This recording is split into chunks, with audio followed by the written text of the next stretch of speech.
वो हमेशा ही वार्ता देते रहे हैं और आप जो लोग नए हैं उनको बता देते हैं कि वो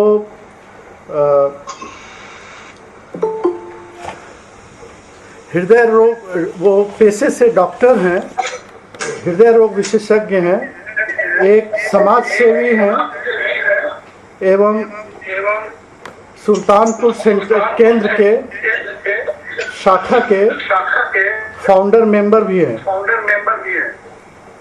और उनकी सावित्री में विशेष रुचि है और उसको उन्होंने कई बार अध्ययन किया है, ध्यान किया है। और जैसा कि वो हम लोगों को बताते हैं कि ये उनका 67वां, अभी वो सावित्री का 67वें बार अध्ययन और ध्यान कर रहे हैं। तो आशा है कि श्रृंखला की दूसरी वार्ता सावित्री के संदर्भ में प्रारब्ध एवं पुरुषार्थ से हम लाभान्वित होंगे। और मैं डॉक्टर जयप्रकाश सिंह जी को आमंत्रित करता हूं कि वो अपनी वार्ता प्रारंभ करें। प्रणाम सभी को। पूज्य माँ भगवती, पूज्य श्री अरविंद। हमारी आवाज सुनाई पड़ रही है? हाँ, आवाज आपकी आ रही है। जी, अच्छे से आ रही है। आर्य महिला पीजी कॉलेज एवं श्री अरविंद सोसाइटी वाराणसी केंद्र के संयुक्त आयोजन के परिणाम स्वरूप यह है सावित्री की वार्ता की दूसरी वार्ता आज हम लोग शुरू करने जा रहे हैं।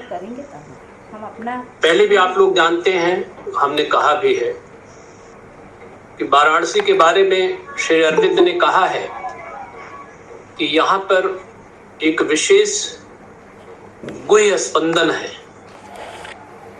और इस दृष्टि से हमारा वाराणसी आध्यात्मिक और धार्मिक रूप से बड़ा महत्वपूर्ण हो जाता है। और वहाँ के लोग इस वार्ता माला को चालू रखे हैं हर महीने में 15वीं तारीख को। निश्चित रूप से आप सब लोगों का एक बहुत बड़ा योगदान तो है ही, वैयक्तिक रूप से मेरी बड़ी साधना भी इसमें हो जाती है। इसके लिए आप सबका अभिवादन है, अभिनंदन है। आप सबको नमन करते हुए पूज्य माँ के चरणों में कृपा के लिए आवाहन करते हुए इस कार्यक्रम को हम शुरू करने जा रहे हैं। मेरे बहनों और भाइयों, श्री अरविंद ने सावित्री को लगभग 40 से 50 वर्षों में पूरा किया और श्री अरविंद अन्य कथाओं की तरह जब सावित्री का जो हमारे धर्म ग्रंथों में है या कहिए महाभारत में वन पर्व में वर्णित है, उसका अध्ययन कर रहे थे, तो जो भी कथा थी उसके पीछे उनको एक धुंधला सा सत्य उन पात्रों में दिखाई पड़ रहा था जो सावित्री की कहानी में, कथा में वर्णित है। महाभारत में ये सावित्री की कथा एक दाम्पत्य वफादारी के गुणों पर बल देने के लिए कही गई, बस इतना ही है।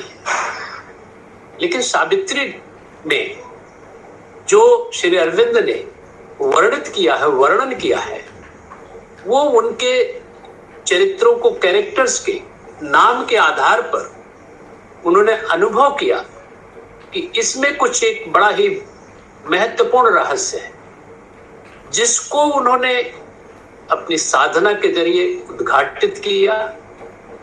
और वस्तुतः सावित्री श्री मां और श्री अरविंद के साधना की कहानी है, साधना का यथार्थ है। और इसीलिए जैसे जैसे श्री अरविंद चेतना की ऊंचाइयों पे बढ़ते चले गए, सावित्री को उस एंगल से देख करके कुछ अंशों को 10-10, 11-11 बार उन्होंने रिवाइज किया। जब हम इन पात्रों को देखते हैं तो जैसे सत्यवान, सत्यम वहति इति, जो अपने में सत्य को छिपाए हुए है, एक ऐसी दिव्य आत्मा है जो सत्य को छिपाए है लेकिन अज्ञान की पकड़ में आ गया है। सावित्री, सावित्री मानव के रूप में एक डिवाइन ग्रेस की, दिव्य कृपा की प्रतीक है, जो सूर्य पुत्री है। और ये पुत्री किसकी है? ये अश्वपति की। अश्वपति का मतलब जिसने जीवन शक्ति, प्राण शक्ति पर विजय प्राप्त कर लिया है। और सावित्री जैसी डिवाइन ग्रेस केवल और केवल वहां ही अवतरित होती है जहां पर जीवनी शक्ति पे विजय प्राप्त होती है, अर्थात उसके संवाहक संचालक अश्वपति है। इसके बाद द्युमत से, द्युमत का अर्थ कहा गया है ज्वलंत, और सेन का अर्थ है आतिथ्य। ज्वलंत आतिथ्य का मतलब द्युमत सेन, जो कभी राजा था, बड़ा सशक्त राजा था, लेकिन उसने अपने भौतिक और मन के साम्राज्य को खो दिया है और भौतिक चक्षु से भी अंधा हो गया है और वो निर्वासित जीवन व्यतीत कर रहा है। और वो सत्यवान का पिता है। ये चार मुख्य पात्र इसमें हैं, जैसे सावित्री का माँ भी है, अन्यान्य भी है, लेकिन चार मुख्य पात्र हैं। और श्री अरविंद ने इसको लिखा है, इसका नाम दिया है आख्यान योंग प्रति, लीजेंड एंड सिंबल। बनारस के लोग तो सब टीचर ही हैं, ये सब अच्छी तरह जानते हैं। मैं आपको स्मरण करा रहा हूं। आख्यान का मतलब होता ही है जो पहले घटित हो चुकी है, एक ऐसी कहानी जो घटित हो चुकी है, काल्पनिक नहीं है। लेकिन प्रतीक का मतलब जो आज और आने वाले भविष्य में होगी, हो रही है या उपयोगी होगी। इसलिए अंबुभाई पुराणी ने, पौंडीचेरी के, उन्होंने इसको प्राचीन यो नवीन दोनों कहा है। तो प्राचीन का मतलब कभी घटी हुई, आर्यभूमि पर ऐसी घटना घटी है, लेकिन आज भी उतनी नई है, इसलिए उन्होंने प्राचीन और नवीन दोनों कहा है। आप सब साहित्यकार हैं। महाकवि दिनकर ने कहा इसके बारे में, सावित्री के बारे में कहा है कि यह सावित्री श्री अरविंद की योगिक अनुभूतियों और आध्यात्मिक उपलब्धियों का चरमोत्कर्ष है। और उस दृष्टि से लाइफ डिवाइन से आगे है।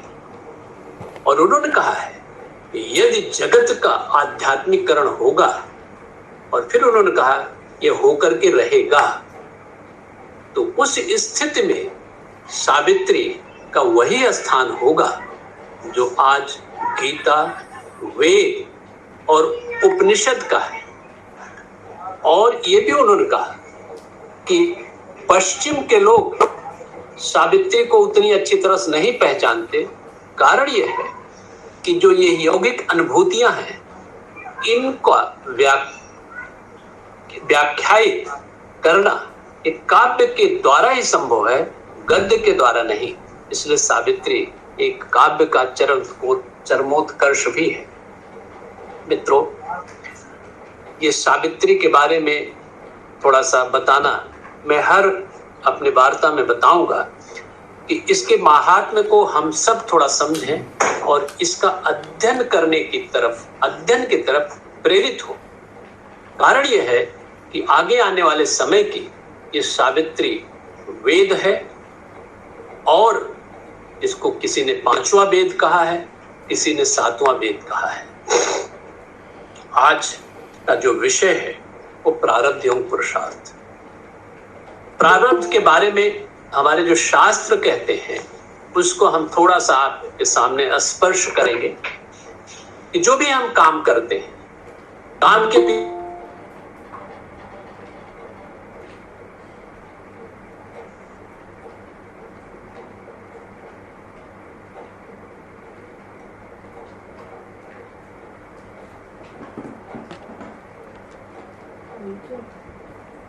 आवाज नहीं आ रही है।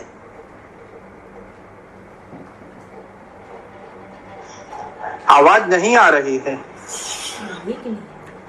प्रॉब्लम है नेट की। हाँ डॉक्टर नेट साहब, की प्रॉब्लम है। डॉक्टर यहाँ साहब तो की बहुत आवाज, बारिश हुई है। डॉक्टर साहब की आवाज़ नहीं आ रही है, वहाँ कुछ इंटरनेट की प्रॉब्लम है। Yes, sir, your voice is not clear.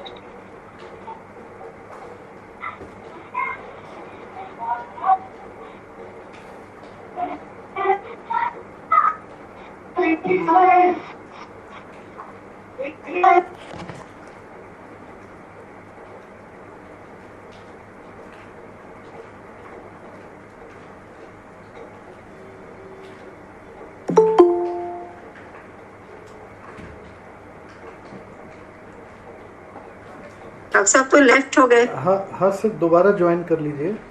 हाँ दोबारा ज्वाइन कर रहे होंगे वो। यहाँ तो बहुत बारिश हुई, लगता है वहां भी बारिश हुई है। हाँ यहाँ हाँ का तो मौसम बड़ा खराब था, लेकिन तभी लोग कुछ कुछ आ ही गए। अरे कुछ कुछ क्या, बहुत लोग आ गए हैं, 94 प्लस हैं। उस रास्ते में भैया बहुत लोग, पानी बरस रहा ना, जुड़ नहीं रहे हैं। अच्छा अच्छा। रास्ते में कीचड़ बहुत है ना, वो जुड़ नहीं पा रहे हैं लोग। प्रारब्ध और पुरुषार्थ सुनाई पड़ रहा है? सुनाई पड़ रहा। नहीं, बनारस वाले बताएं। हाँ आवाज आ रही है डॉक्टर साहब, आप। हाँ जी डॉक्टर साहब। जी अच्छे से आ रही है। अच्छा, अच्छे से। हाँ, तो आज का विषय है प्रारब्ध एवं पुरुषार्थ। तो हमारे शास्त्रों में जो वर्णित है, हमारे कर्म जो है 3 तरह के होते हैं, 3 या 4 तरह कहीं कहीं होते हैं। एक तो होता है संचित कर्म, जो हम काम करते हैं, जो इकट्ठे हुए रहते हैं। और उसके बाद दूसरे होते हैं प्रारब्ध कर्म। प्रारब्ध को इस तरह से व्याख्यायित किया गया है, जो कर्म फल देने की अवस्था में हो जाते हैं, वो प्रारब्ध कर्म होते हैं। एक एनालॉजी दी गई है। वो एनालॉजी ये है कि जैसे पिंजड़े में कर्मों का एक पर्सनिफिकेशन हो जाए, एक कुछ कर्म बंद हो जाए, उसमें से कुछ कर्म बाहर निकलने की चेष्टा करते हैं। तो ऐसे जो निकलने की चेष्टा करते हैं उनको प्रारब्ध कहा गया है।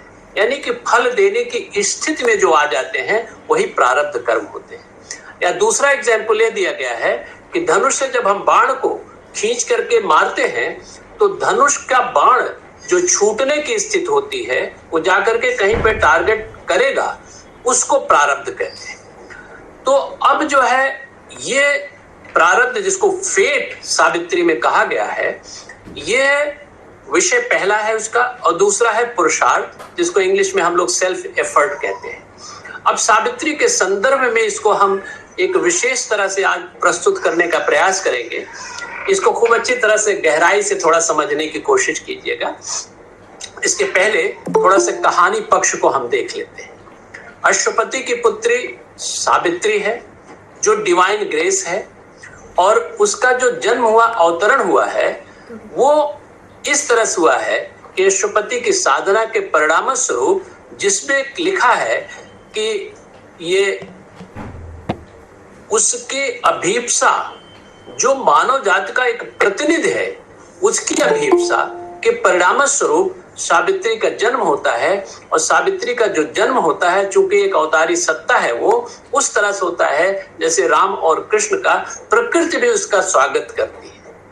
ये हम लोग राम के जन्म में भी देखें, कृष्ण के जन्म में भी देखें। और जिन लोगों ने सावित्री पढ़ी है, उस समय ऋतुओं और मौसमों के किस तरह से परिवर्तन होता है, ये आपने देखा है। तो इसमें सावित्री जो है, कहते हैं कि सावित्री जो है, शी टुक हर मॉर्टल बर्थ, एक दूसरे लोक से इस पार्थिव जगत में एक विशेष पर्पस के लिए वो आती है। इसके बाद वो थोड़ी बड़ी होती है और शादी ब्याह के लिए उसके पिता को एक निर्देश मिलता है। परेशान थे कि कोई उसका हाथ पकड़ने वाला नहीं हो रहा था, लेकिन उनको एक, चूंकि उसका, उनकी तपस्या का जो मुख्य बिंदु था, वो vast surrender was his only strength. तो उनको हर समय एक आदेश या निर्देश मिलता था, ये करो, ये करो, ये करो। तो सावित्री के लिए भी स्वतः निर्णय का निर्देश उनको ऊपर से मिला। सावित्री जंगल में जाती है, ढूंढते हुए वहां सत्यवान से मुलाकात होती है। सत्यवान और सावित्री का जो एक संवाद होता है, अपने में एक वार्ता का विषय है, कभी उसको लिया जाएगा। सावित्री को सत्यवान ने और सत्यवान को सावित्री ने पहचाना, और सत्यवान वहां कहते हैं कि मैंने जब भगवान को पाने की कोशिश की तो मैंने जगत को खो दिया, और जगत में जब मैं लिप्त रहा तो भगवान को खो दिया। लेकिन आपके आने से, मीन्स सावित्री के आने से, ये दोनों में एक ऐसा ब्रिज आप बना रही हैं कि ना हम भगवान को खो सकते हैं, ना जगत को खो सकते हैं, बल्कि जगत का एक दिव्यीकरण होगा जो श्री अरविंद के अल्टीमेट उद्देश्य का एक लक्ष्य है। सत्यवान को यह पता चल गया कि ये वही देवी है, और सावित्री को यह पता चल गया कि जिसका मैं ढूंढ रही थी ये वही है। सावित्री और सत्यवान का एक गंधर्व रीत से विवाह होकर के, और वहां से सावित्री, अब उसका जो घर था सावित्री का मैका हो गया। वो वहां से आती, वो कहती है कि मैं शीघ्र ही अपने पिता के घर जा करके और जल्दी से लौटूंगी, और तब तक रहूंगी जब तक ये हमारा भाग्य चाहेगा, और हम जल्दी से जल्दी आते हैं और हमारे पिता का घर एक लवली परिवार के सदस्य को खो देगा। ऐसा उन्होंने कहा, और वो अपने घर पे पहुंचती, अपने मैके पे पहुंचती है। वहां पे देखिए एक समष्टि योजना के तहत देवर्षि नारद, हेवनली सेज आते हैं, और उस समय आते हैं जब सावित्री का पदार्पण होता है। ये दोनों कोई बाह्य रूप में कोई ऐसी कोई बातचीत नहीं हुई थी, लेकिन इस समष्टि योजना की एक उपलब्धि है कि नारद की बातें देखने में, सुनने में कभी व्यंग्यात्मक लगती है, कभी कठोर लगती है, लेकिन उनका जो आखिरी उद्देश्य होता है वो मानवता के लिए हितकर होता है। जितने भी उनके घटनाएं पढ़े इसी तरह से। नारद वहां आते हैं, उन्होंने सावित्री को देखा और कहा ये कैसी ब्राइड है।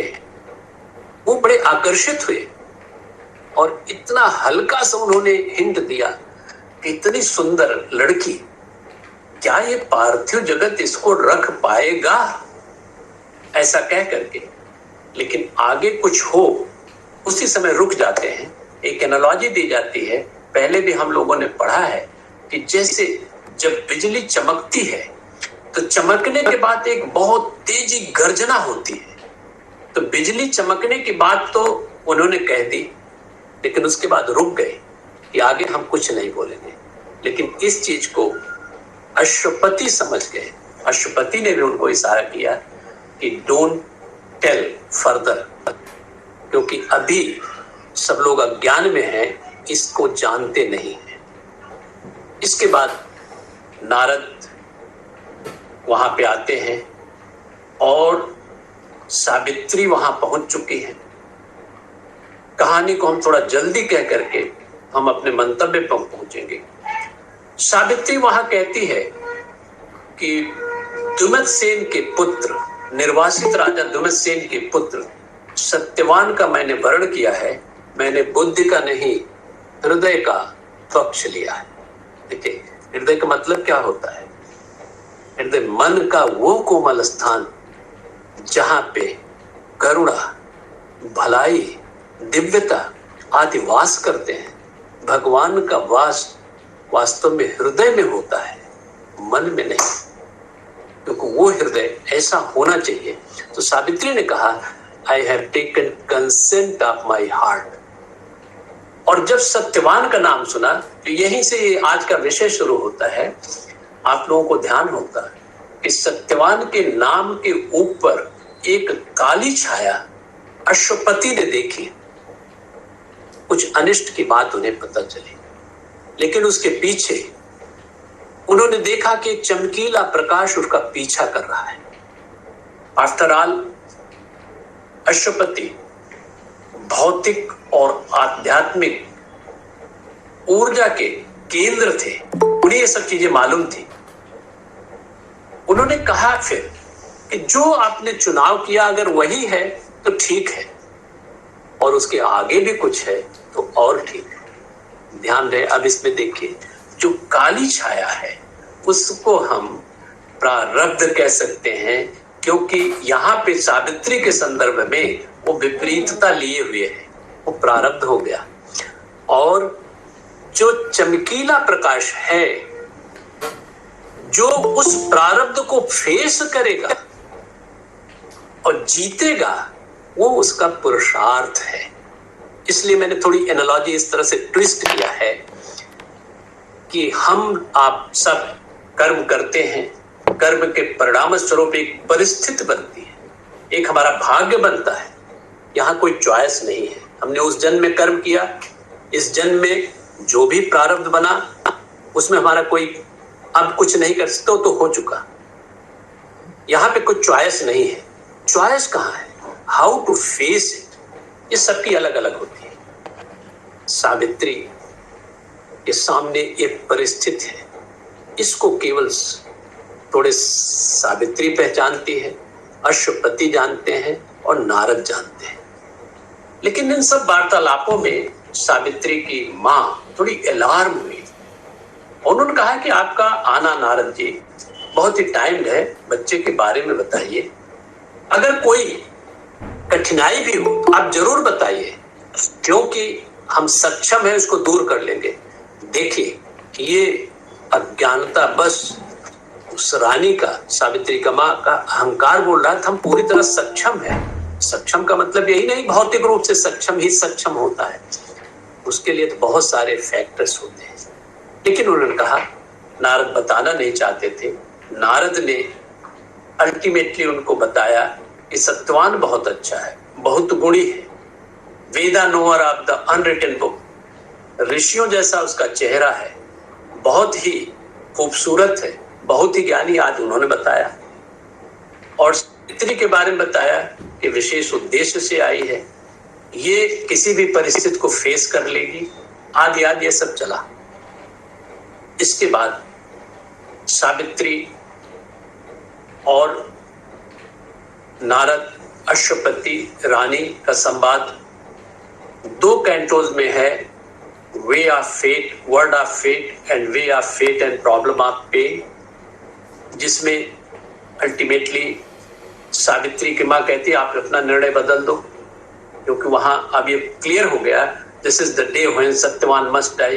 केवल 12 महीने उसके दाम्पत्य जीवन के हैं, लेकिन उसने कहा कि रिकॉर्ड बुक ऑफ डेस्टिनी में ये अंकित हो चुका है, ये बदल नहीं सकता।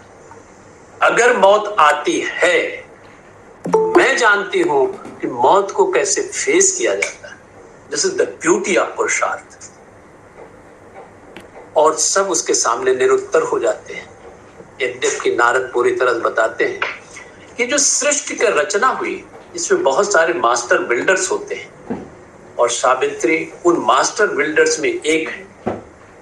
और उसकी मां को बताते हैं उसके प्रारब्ध जो परिस्थिति आएगी, उसके और सावित्री के बीच में आप मत आइए, आप कुछ कर भी नहीं सकती, सावित्री खुद ही सक्षम है उसको अच्छी तरह से फेस करने के लिए।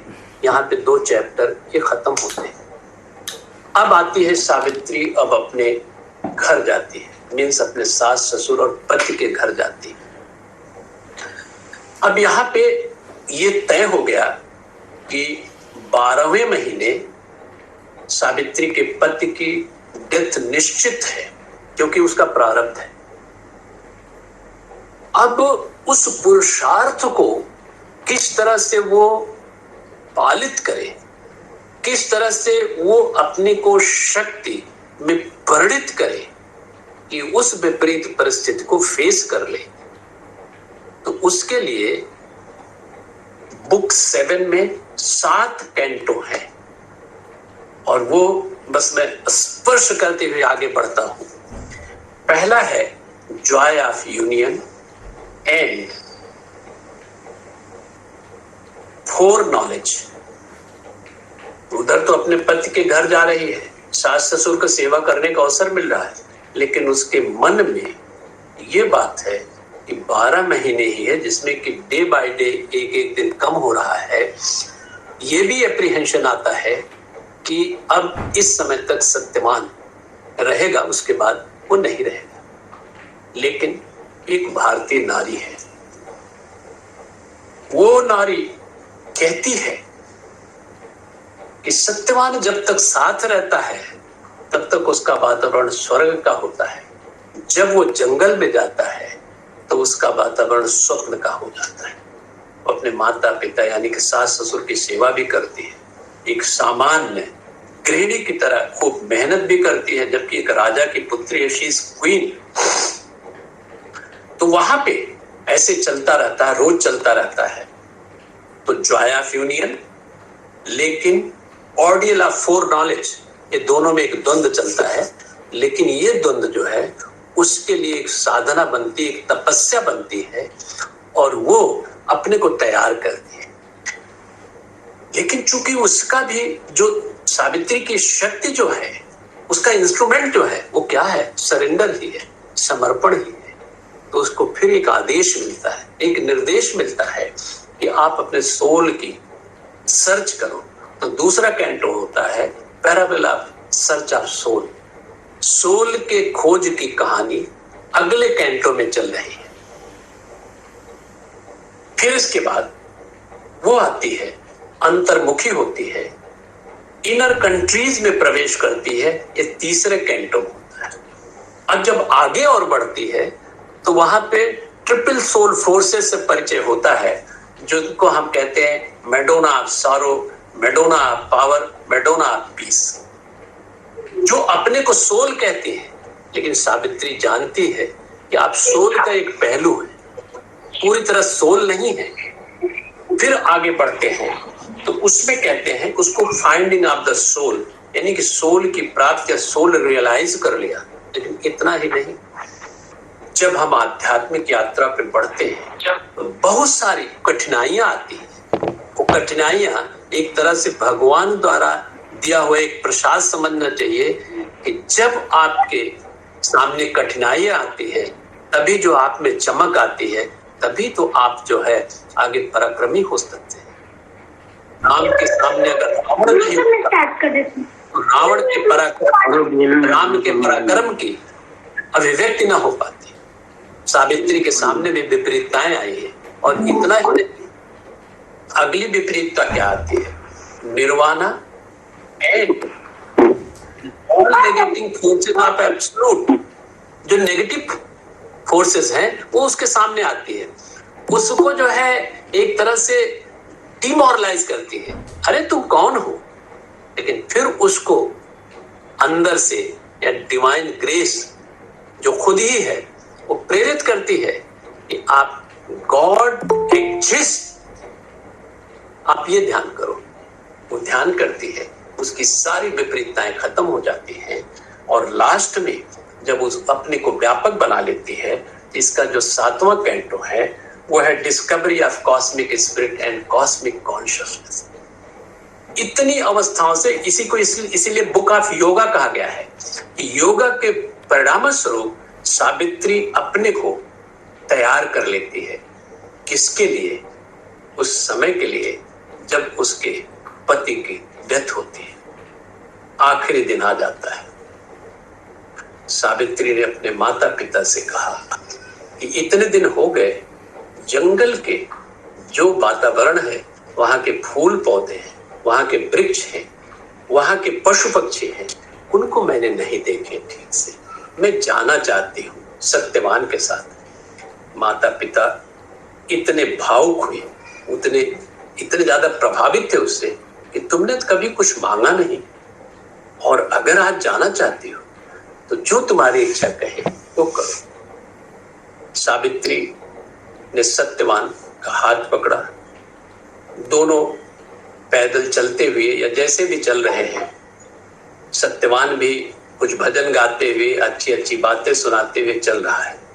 सत्यवान तो खुश है, लेकिन सावित्री भी खुश है, क्योंकि सावित्री ये नहीं जाहिर करना चाहती कि आज उसके जीवन का, इस भौतिक पार्थिव जीवन का आखिरी दिन है। ये जाहिर नहीं करना चाहती। उनके माता पिता को तो कतई नहीं मालूम है, लेकिन कभी कभी थोड़ा सा हिंट देती है सत्यवान को, जो कहा गया है कि समटाइम्स सत्यवान हाफ अंडरस्टूड, क्योंकि उस अपने बोझ को थोड़ा सा शेयर करना चाहती है। कहते हैं कि दुख जब बांटते हैं तो दुख आधा हो जाता है, और सुख अगर बांटते हैं तो सुख दुगना हो जाता है। सावित्री थोड़ा सा इसको करती है। अब वो चलते हैं, वहां पहुंचते हैं। जब वहां पहुंचते हैं जंगल में, तो एज यूजुअल उसने लकड़ी काटना शुरू किया। बड़े लकड़ी काटने में वो बड़ा कुशल था, क्योंकि वही उसका धंधा था।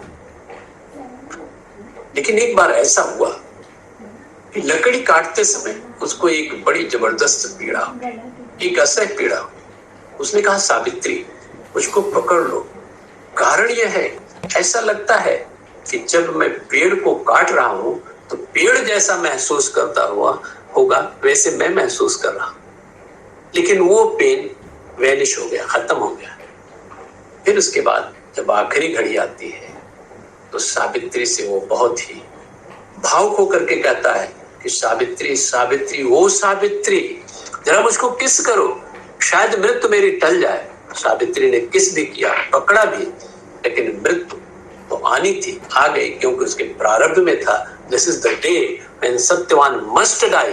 वो मस्ट वाला समय आ गया और सावित्री भौतिक रूप से वही सत्यवान उस समय अपना शरीर छोड़ देता है। इतना जब हो गया तो आगे पुरुषार्थ की और करामात शुरू होती है। वहां पे वो काली छाया दिखाई पड़ती है, जो गॉड ऑफ डेथ होते हैं, यम राजा होते हैं, यम देवता होते हैं, जो कुछ भी कह लीजिए। उसके बाद मृत्यु के देवता से और सावित्री का संवाद चलता है। ये यहाँ पे हम निवेदन कर दें कि परिस्थितियां जो होती हैं, इसमें कोई किसी को दुख नहीं देता। अपने कर्म ही आपको सुख या दुख देते हैं। कहा जाता है, रामचरितमानस में कहा गया है, काहुन क्यों को सुख दुख कर दाता, निज कृत कर्म भोग सब भ्राता।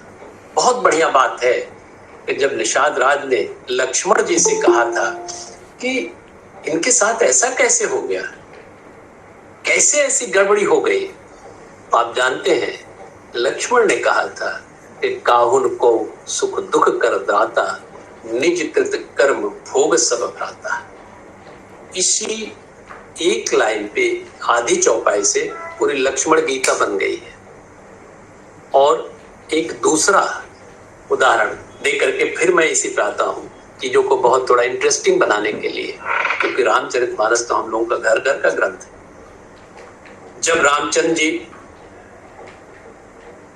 ऋषि वाल्मीकि के आश्रम में जाते हैं तो दोनों एक दूसरे का स्वागत करते हैं, लेकिन ऋषि वाल्मीकि उस समय कहते हैं कि महाराज ये कैसे हो गया, इतनी दुखद बात कैसे हो गई।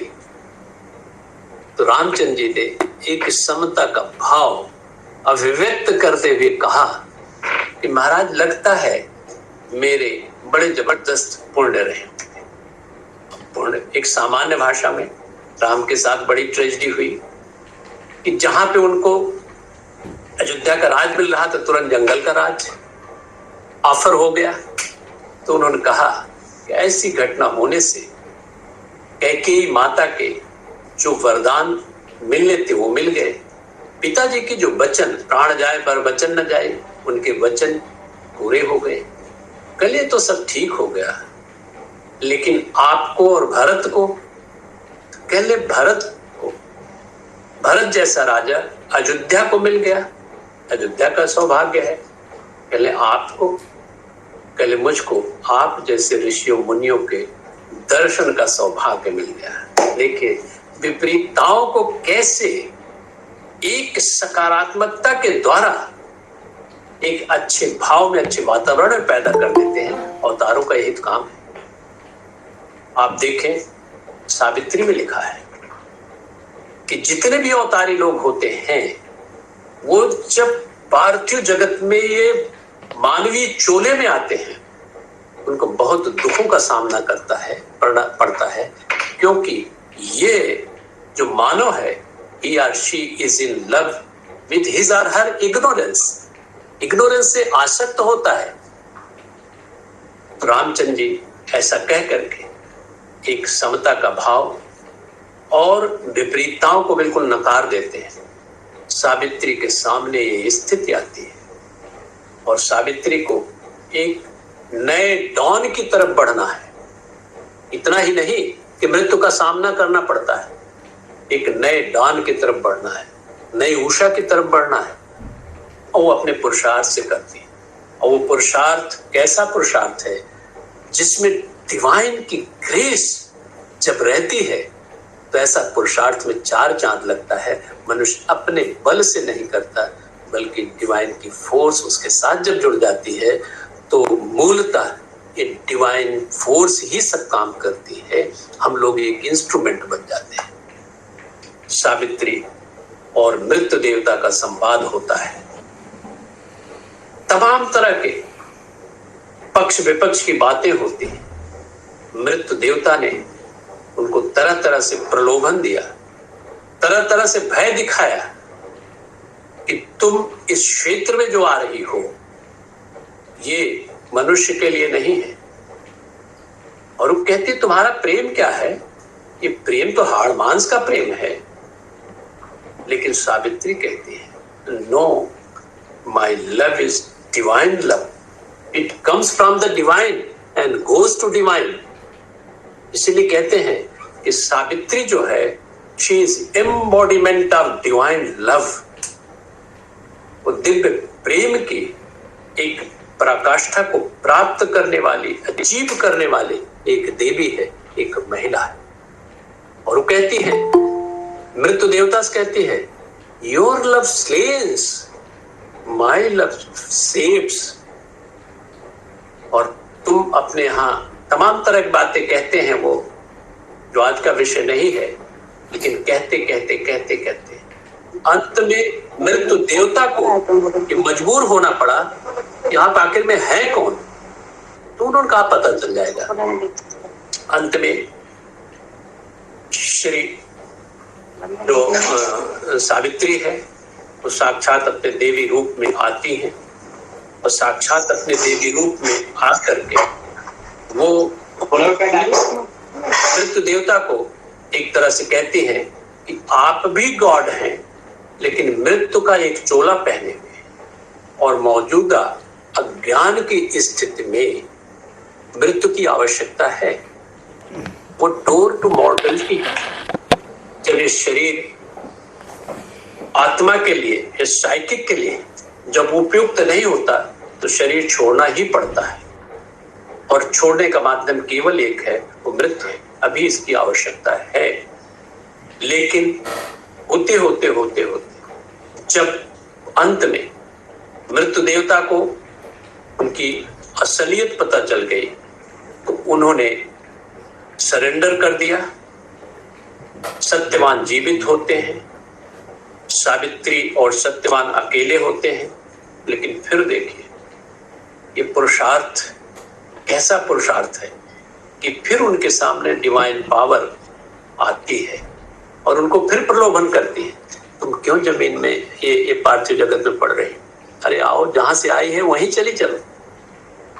तो उन्होंने, सावित्री ने कहा कि जिस उद्देश्य के लेकर के मेरा आविर्भाव हुआ है, वो अकेले नहीं संभव है, वो सत्यवान के साथ ही संभव है। और हम और सत्यवान जुगों जुगों से, जन्म जन्म से साथ में है। यहां तक एनालॉजी दी गई है कि शेर जो शेरनी को कभी जंगल में अंधेरे में ढूंढता है, कभी गरजता भी है, कभी प्यार भी करता है। ये संबंध हमारे इनके रहे हैं, ये केवल एक जन्म का संबंध नहीं है। इसलिए मैं अकेले न तो पार्थिव जगत में रह सकती हूँ, न जिस लोक से आई हूँ वहां जा सकती हूँ। इन हम दोनों का साथ रहना इस पार्थिव जगत के रूपांतरण के लिए आवश्यक है, जिसके लिए हमारा जन्म हुआ है।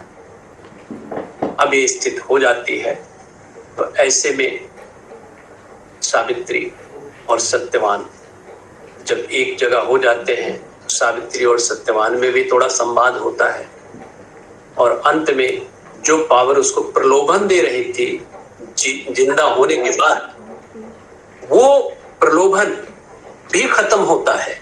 और वो प्रलोभन अंत में, वो जो देवी या जो पावर उनको बता रहे थे, उन्होंने स्वीकार किया कि तेरे मुंह से मैं ही बोल रही थी, अब तुम दोनों जाओ और पार्थिव जगत पे उस कार्य को करो जिसके लिए तुम्हारा आविर्भाव हुआ, जिसके लिए तुम्हारा अवतरण हुआ है। और अंत में फिर देखा कि सारे वरदानों को प्राप्त किया उन्होंने। उनके सास ससुर पुनः राज्य प्राप्त कर लिए, ससुर अंधे से बिल्कुल नेत्र वाले हो गए, और उन्होंने देखा अरे ये लोग आए नहीं अभी तक और सारा कुछ हमको मिल गया, तो किसके लिए?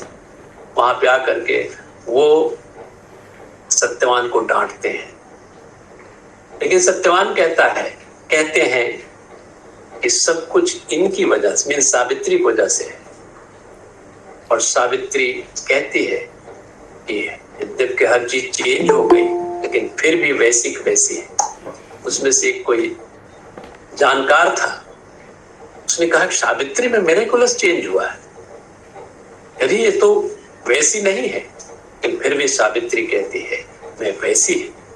इसके बाद वो लोग जाते हैं और लास्ट लाइन जो होती है आप सब जानते हैं, she nursed in her bosom a greater dawn, यानी कि मृत्यु से ये जीवन संभव है, ये उन्होंने साक्षात करके बताया। यही जो कहानी मदर और श्री अरविंद की है, उन्होंने शरीर की कोशिकाओं का भी रूपांतरण कर दिया था। और जब हम लोग इनकी तरफ सदा उन्मुख होते रहे, मे भी सैकड़ों वर्षों में, हजारों वर्षों में ऐसी स्थिति आ जाए जो हमारे सेल्स का रूपांतरण हो जाए, एक नया मानव जो डिवाइन ग्रेस से, डिवाइन पावर से संभव है, ऐसा हो सकता है। अब देखें, आखिर में दो चीजें हम कहते हैं प्रारब्ध, फेट के बारे में। सावित्री में लिखा है destiny is unrecognised child of divine will, unrecognised child of will, will capital से लिखा, विल का मतलब ईश्वर का संकल्प। ये सब ईश्वर के संकल्प की ही प्रक्रिया है, लेकिन कैसा है? अनरिकग्नाइज्ड चाइल्ड, हम पहचानते नहीं।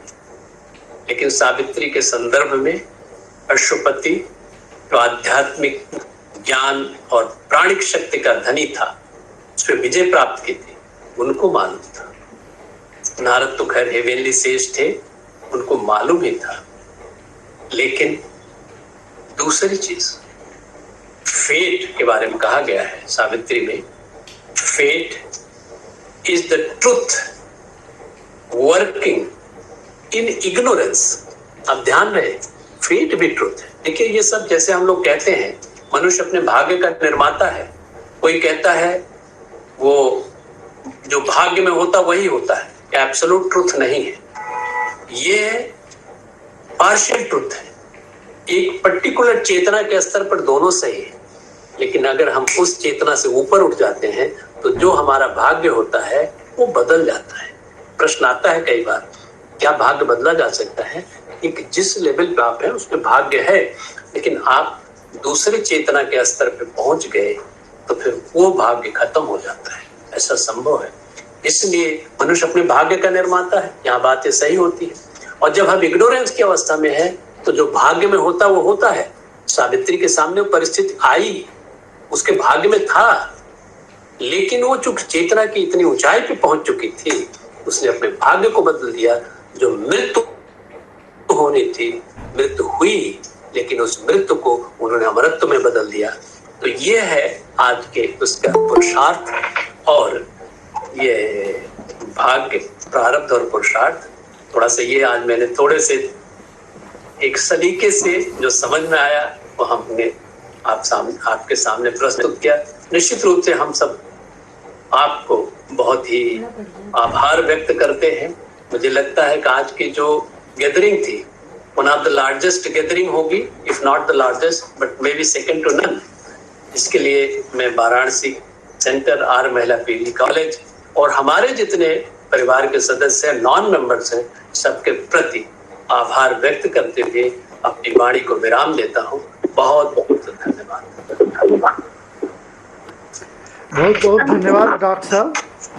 अभी हम लोगों के पास कुछ समय है, 5-10 मिनट, और अगर कोई जिज्ञासा है, कुछ प्रश्न, स्टूडेंट्स कुछ पूछ सकती है क्या?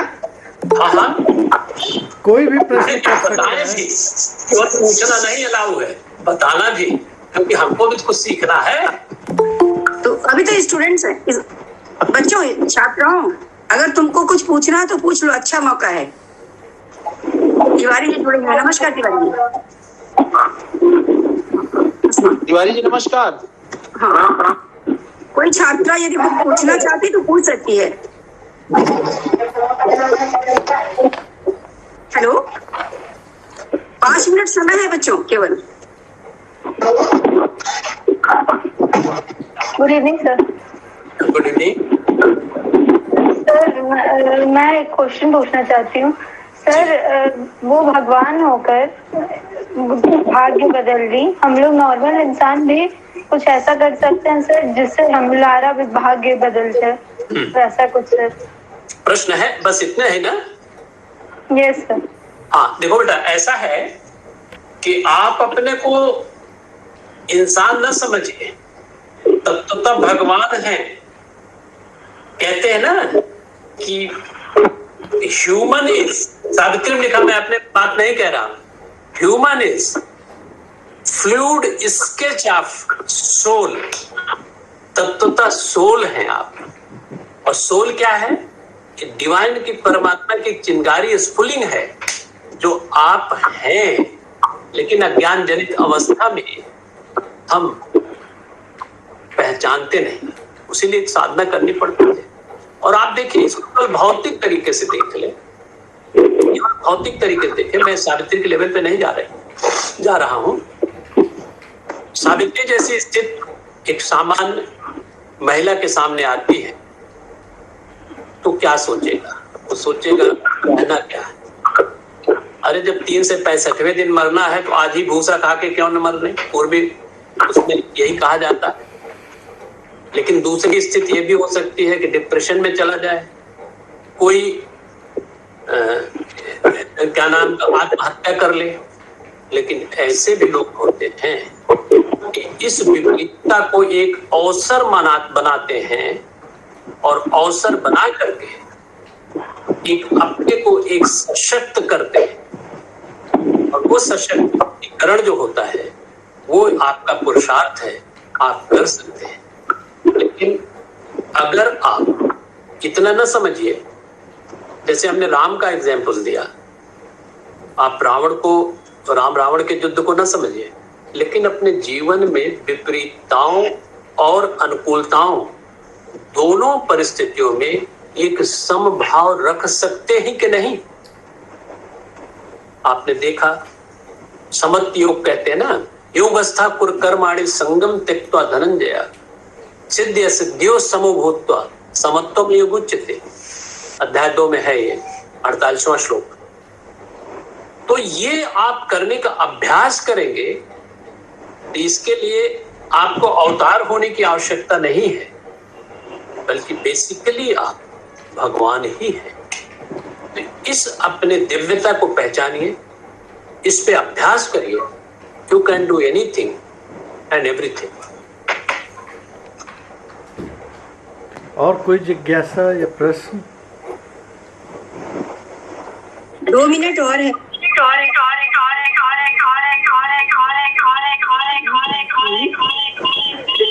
जस्ट की आवाज है। 2 जगह तो नहीं लगा है आपका स्पीकर, देखिए। हाँ, हो गया, ठीक है। हेलो, हाँ। प्रियंका, क्या बात है? नहीं मैम, मैं साली सिंह बोल रही हूँ। मेरे ज्योत्सना आ गई। हाँ शाली में बोलो। सर मैम, मुझे भी सवाल पूछना था सर से। हाँ पूछो, तुम समय गंवा रही, पूछो। सर देखिए, जैसे कि सावित्री है, वो सत्यवान के प्राण बचा लेती हैं। कुछ ऐसा ही है कि जो कुंती थी वो मंत्र पढ़ के उनके पुत्र उत्पन्न हो जाते हैं। और एक जैसे कि पार्वती है, वो उनके गणेश का सिर कट जाता है तो वो जानवर का सिर लगा के उन्हें जीवित कर लेती है। तो क्या आम इंसान जो है वो अध्यात्म से जुड़े हुए हैं, तो क्या उनमें भी ये शक्ति है कि वो सब ये सब कर सके? प्रश्न खत्म हो चुका? जी प्रश्न हो चुका ना? हाँ सर। देखिए, ये जो आदमी शक्तियां अर्जित करता है, ये अध्यात्म नहीं है। एक बाबा थे, वो खड़ाऊ पहन करके गंगा पे चल लेते थे।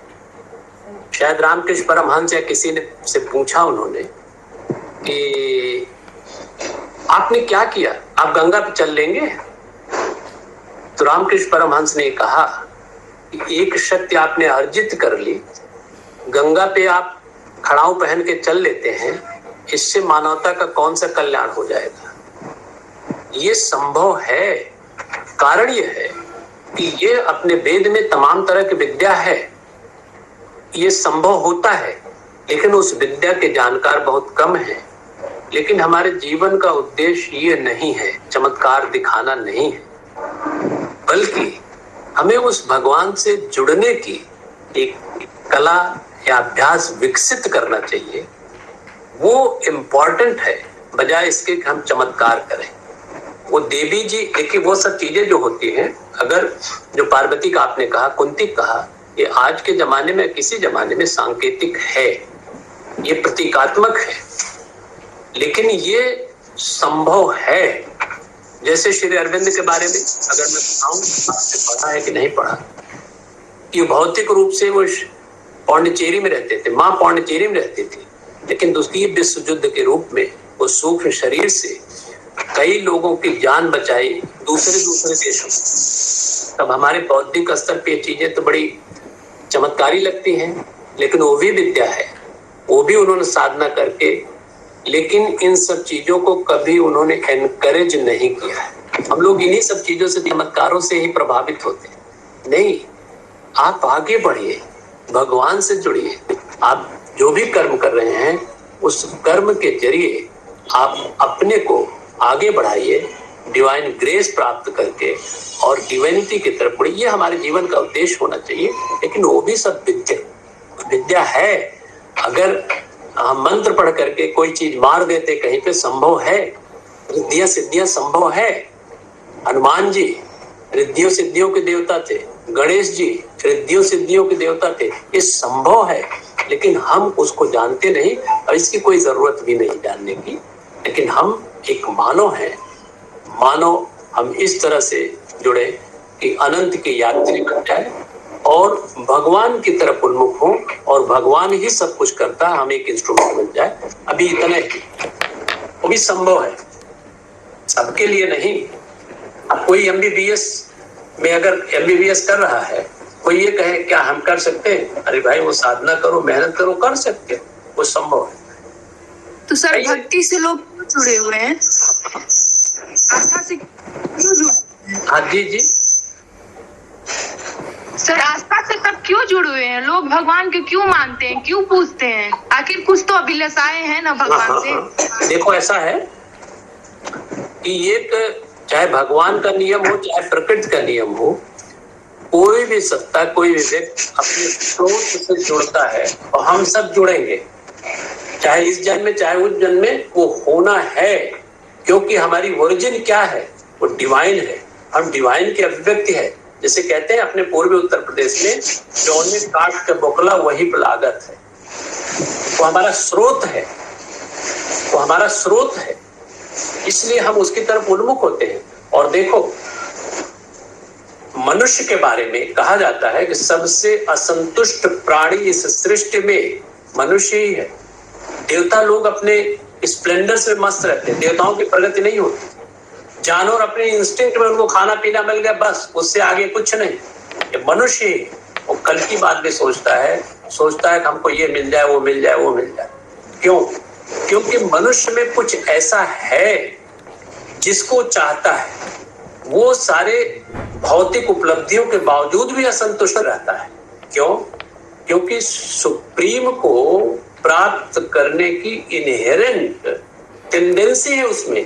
अभी हम अज्ञान की अवस्था में हैं, इसलिए हम सोचते हैं हमको ये मिल जाए, वो मिल जाए, वो मिल जाए, वो मिल जाए। हम कामना करते हैं, जबकि जानती हो अपने शास्त्रों में कामना तो त्याग करने की बात कही गई है। और ये बात तब समझ में आएगी जब हमें कामना का रियल मर्म समझ में आ जाएगा। तो ये आज का विषय नहीं है, कभी फिर इस पे कामना क्या होती है और कामना क्यों त्याज्य है, इस पे हम बाद में कभी चर्चा करेंगे। लेकिन बस इतने समझ लें कि हम इसलिए अभिलाषा करते हैं कि तत्वतः हम अपने स्रोत की तरफ जाना चाहते हैं, और स्रोत जो है हमारा परमात्मा है। बहुत बहुत धन्यवाद डॉक्टर साहब, समय हो चुका है और तीसरी वार्ता 15 अक्टूबर को होगी और इस हम उम्मीद रखते हैं कि इसमें भी आपकी सहभागिता रहेगी, सहयोग रहेगा। और एक दो लाइन में कुछ बोलो, एक मिनट। हाँ ठीक है दर्जी सर, जेपी सर आपका बहुत बहुत धन्यवाद। इतना मतलब अच्छी साल गर्भित बात बताई। ऑलवेज हम लोग के मन में प्रॉब्लम है कि विच इज बिगर, पुरुषार्थ की हमारा पेट प्रारब्ध। तो जैसे इतने अच्छे से बताया, फिर आपने राम जी की भी बात बताई, कैसे उन्होंने विपरीतताओं में भी समानता या एक अपॉर्चुनिटी ढूंढी, जो उन्होंने कहा कि मुझे ऋषियों से मिलने का ये सौभाग्य प्राप्त हुआ। और इससे पूरी आपने पूरी बात बताई कि अगर इंसान के अंदर विल पावर हो और फिर डिवाइन ग्रेस से वो सब कुछ कर सकता है। तो ये प्रारब्ध और पुरुषार्थ का जो बहुत बड़ा झगड़ा है, या बहुत जिसमें हम लोग कंफ्यूज हो जाते हैं, जिसको आज आपने बहुत अच्छे से बताया कि अगर हिम्मते मर्दा तो मदद खुदा, फिर ईश्वर भी आपकी मदद करेगा, बट यू मूव अहेड। और जैसे कैसे आपने पूरा बताया कि जैसे मृत्यु के देवता को भी उन्होंने चेंज कर दिया, फिर डिवाइन ग्रेस भी आई, फिर उन्होंने भी प्रलोभन दिया, पर उन्होंने कहा नहीं, जो मैंने डिसाइड किया है। तो आज यही मदर से प्रार्थना करते हैं कि ऐसा डिटर्मिनेशन हमारे अंदर भी हो। Thank you sir, thank you very much, thank you sir, thank you. तो तीसरी वार्ता 15 अक्टूबर को इसी समय पुनः होगी और इस उम्मीद के साथ कि आप उसमें भी रहेंगे, आपकी सहभागिता रहेगी। बहुत बहुत धन्यवाद, प्रणाम। बहुत बहुत धन्यवाद आप सब लोगों को। प्रणाम डॉक्टर साहब। थोड़ा सा संख्या अब आप लगता है कि बढ़ाने का क्षमता